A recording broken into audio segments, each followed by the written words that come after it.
As Paul said, I'm Whitney Love, and this is my project, Susty Games.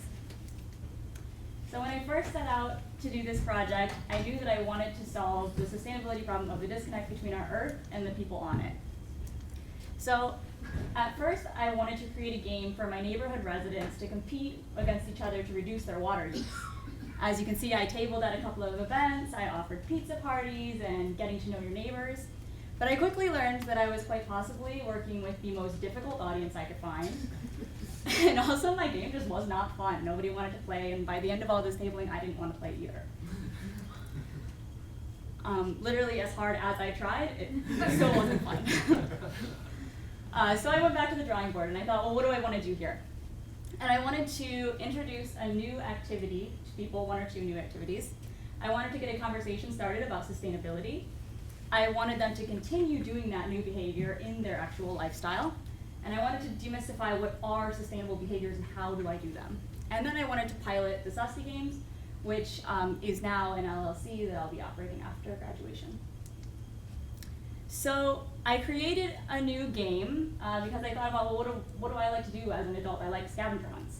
So I made a scavenger hunt that meant to get people out in their communities actually doing sustainable behaviors on their journey through the solar system. It was a space-themed thing, as you can see, where they get from planet to planet, level by level, to get back down to Earth. So this is how it worked. First, they registered on my website, and then after that, I sent them a cryptic message that they would have to decipher to figure out what the challenge is. And they would go out into the community, do the challenge, and take a picture of themselves doing it, and then email me that picture. Once I got the picture, I would decide if that was good enough to get to the next level or not, and then I would email them the next level. And then at the end, everybody won prizes based on their participation level. So as you can see here, they went to my website, registered. When they clicked register here, it took them to a Google Doc, and that's where I got some basic information about them and information about their knowledge and attitudes towards sustainability. After that, I sent them the welcome email, which you can see here. This is what the game card looks like, so each level had a game card. So it says, congratulations, you've joined Susty Games. And then there's this little blurb that tells them about where they're at in the game and how to get to the next level. So let's zoom in on that. And as you can see, it's kind of a quirky, funny paragraph, like, oh, they located us, now that we know we're on Pluto, we can get some help. But if you look at this paragraph, there's some lowercase letters in there. So if we put those all together, they spell something. It says take public transportation. So they did. I see some familiar faces here. So once they sent in the pictures, I sent them the next level. The top part of it gives them a little blurb about why that was important.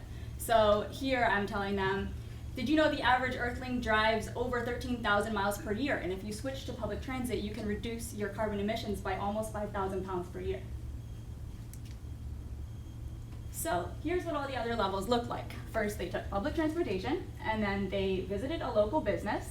They composted, called their local representative, made an account on volunteermatch.org and checked out some local volunteer opportunities, took a shower in under 5 minutes, made a friend and exchanged definitions of sustainability, and hiked a mountain. So all of these levels were chosen because they satisfy the 3 pillars of sustainability, being people, planet, and prosperity.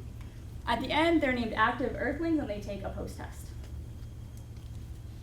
So although it seems like chocolates and roses, like I created this new game and everything was perfect, it was not. At first, I had the support of the Assistant Director of Housing, thanks to Kendon Jung, and I was given the opportunity to present this in front of all the CAs for Chooker House. And I thought, okay, I have the support of the overhead, and then I'm going to tell the CAs to register their floor, and then they're going to tell all their students to sign up, and there's going to be so many people. When I left it that way, 2 people signed up. So then I realized I have to kind of get more face-to-face and try maybe a bottom-up approach. So I went tabling at Chooker House, and if you know me, I'm really quite an introvert, and this really wasn't my cup of tea. And then I sent a lot of email blasts to different schools, clubs, literally different schools, even MCC, to get people signed up. And then, right when people started signing up, Hurricane Irma hit Miami, which you would think that doesn't affect my project at all. But my web hosting with, like, you saw that flyer with my big link on it in big letters? Yeah, my web hosting went down because they're based in Miami. So when I called them to, like, ask for help about the link, I was informed that the building was evacuated and nobody was willing to risk their lives to save my project. And then, after I finally got a new link sent out and people signed up, I had a lot of difficulty getting people to actually play after signing up. So I ended up sending out more email blasts, kind of showing off who's doing the best, updating the scoreboard every week, and getting people to play. So alas, I ended up with 83 people signed up, and then 27% of those people actually played the game, and then of those, 30% completed the whole thing. So based on my post-survey results, I learned that instead of getting 1 or 2 new behaviors, I introduced an average of 3 new behaviors into everyone's lives. They self-reported that they were likely to continue 5 of the 8 behaviors that they did in the game. 57% of them reported that they went kind of above and beyond, not just doing what the level required them to do, but doing more. So not just making a login for volunteer match, but actually signing up to volunteer somewhere. And then in total, 106 sustainable behaviors were performed. So lessons I learned. I learned that you should probably figure out what your incentives are, aka the prizes, before everyone's already done with the game. I think that would have gotten them a little bit more engaged. I also learned a lesson of perseverance. When you're managing a project, things will go wrong, and you'll have to admit really hard truths to yourself, and you just have to pivot and find a way to work it out. I also learned that, especially when you're doing a game, it needs to be tailored to exactly what your audience wants and enjoys. And then also I learned that a bottom-up approach definitely works better than a top-down, because the people who learned about the game through email blasts or through word of mouth actually performed way better than people who were kind of like told by housing and then told by their CA and then told to sign up. People who kind of heard about it, like MCC students who heard about like, oh, there's this game at ASU that you're also allowed to play, they actually performed very well. So my next steps. I created a Susty bot. So if you message the word Susty to @SustyBot on Telegram, this is a Twitter-owned messaging app, then you can play the entire game and this robot will do it for you. Also, I met with Mick Dalrymple at University Sustainability Practices. So I'll be working with students in the ethics program first to create a software or an app to host the game, and then that will go on the USP website as like a second step after the Seeds of Sustainability training.